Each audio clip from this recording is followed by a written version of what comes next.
शक्ति जिंदाबाद। जो हमारा भुगतान करेगा वही देश में राज करेगा। जो हमारा भुगतान करेगा वही देश में राज करेगा। जिंदाबाद जिंदाबाद नारी शक्ति जिंदाबाद। जिंदाबाद जिंदाबाद। पैसा हमारा आपका, नहीं किसी के बाप का। पैसा हमारा आपका। नहीं किसी के बाप का। हम अपना भुगतान मांगते, नहीं किसी से भीख मांगते। हम अपना भुगतान मांगते। नहीं किसी से भीख मांगते। ठग बेईमानों भारत छोड़ो, भारत छोड़ो, भारत छोड़ो। यूसीसी के गद्दारों को, जूते मारो सालों को, यूसीसी के गद्दारों को, जूते मारो सालों को।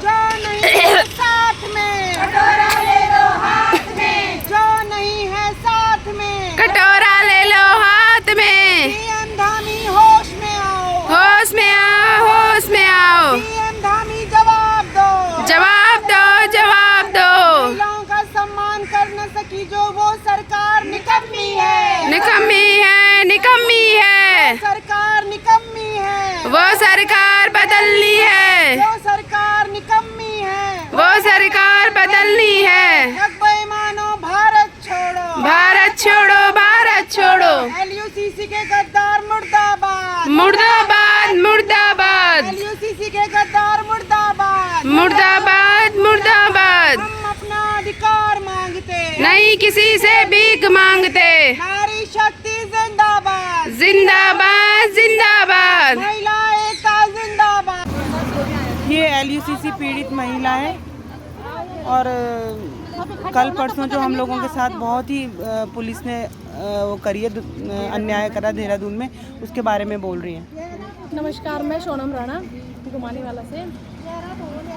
तो मेरा ये कहना है अपनी समस्त मातृशक्ति से कि हमने पैसे तो आपने गंवा दिए हैं कि आप लोग देख ही रहे हैं कि देहरादून में धरना प्रदर्शन हो रहा है, यहाँ पे हो रहा है, श्रीनगर में हो रहा है, जगह जगह धरना प्रदर्शन हो रहा है। 11 महीने से हम लोग भटक रहे हैं, दल दल के ठोकरे खा रहे हैं। तो हमें घर में जवाब देना इतना मुश्किल हो गया है कि हम क्या ही बताएं। मेरे हस्बैंड भी कह रहे हैं और मेरे चाचा भी कह रहे हैं कि पैसे तो तुमने गंवा दिए, इज्जत भी गंवा दी तुमने।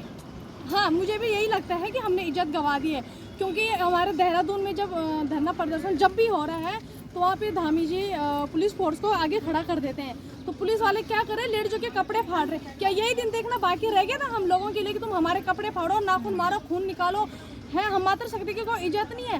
धामी जी, मैं कहना चाहती हूँ कि अगर 2027 में चाहते हो, अपनी इज्जत बचाना चाहते हो तो हमारा भुगतान करो, वरना 2027 में हम चुनाव नहीं होने देंगे। मैंने सभी से बहिष्कार करेंगे, बोलो। सभी से यही उम्मीद करती हूँ मैं कि उम्मीद क्या, हम प्रचार करेंगे कि चुनाव नहीं होगा इस बार, हम नहीं वोट देंगे। पूरे उत्तराखंड में एक हो जाएंगे हम लोग, लेकिन हम 2027 में चुनाव नहीं होने देंगे। चाहे हमारी जान चली जाए, लेकिन हमें कोई फर्क नहीं पड़ता, क्योंकि हमने अपने बच्चों का भविष्य खराब नहीं करना है। हम तो रोज घर में ताने सुन रहे हैं कि तुमने पैसे भी गंवा दिए, अपनी इज्जत भी गंवा दी। क्या अगर धामी जी तुम्हें इस चीज़ से फर्क पड़ता है कि मातृशक्ति के कपड़े फाड़े जा रहे हैं, ये सब उनके साथ हो रहा है, तो आप खड़े नहीं होते आगे? लेकिन आपको कोई फर्क नहीं पड़ता है, मातृशक्ति के कपड़े फटे कुछ भी हो।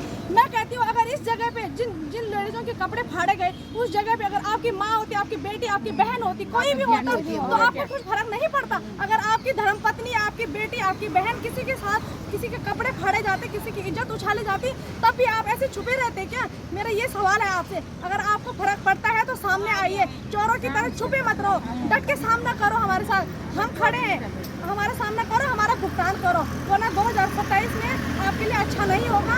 आपके लिए नहीं, बल्कि पूरे उत्तराखंड वासियों के लिए अच्छा नहीं होगा।